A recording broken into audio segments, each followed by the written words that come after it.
कैंची के पूर्णानंद तिवारी महाराज के बहुत बड़े भक्त थे और बाबा की उन पर विशेष कृपा थी।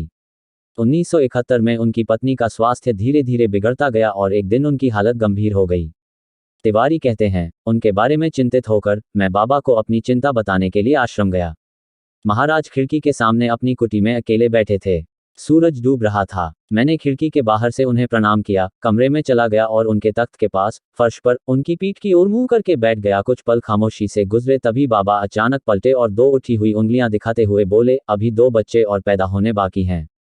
फिर वो गंभीर हो गए और खिड़की की ओर मुंह करके चुपचाप बैठ गए। मैं उस समय जिस मानसिक स्थिति में था उसमें मैं उन्हें समझ नहीं पा रहा था। मेरी पत्नी मृत्यु के द्वार पर थी और बाबा ने कहा था कि 2 और बच्चे होंगे। फिर मेरे दिमाग में आया कि अगर 2 और बच्चे पैदा होते तो मेरी पत्नी नहीं मरती। निश्चित रूप से वह मृत्यु से बच जाएगी और मुझे थोड़ा अधिक आराम महसूस हुआ। मैंने बाबा को प्रणाम किया और घर वापस चला गया। फिर मैं सोचने लगा कि मेरी पत्नी की उम्र बढ़ रही है और अगर वह और बच्चों को जन्म देगी तो वह शारीरिक तनाव नहीं झेल पाएगी। तब मैंने सोचा कि बच्चे का जन्म खुशी की बात है। फिर बाबा गंभीर होकर चुप क्यों हो गए?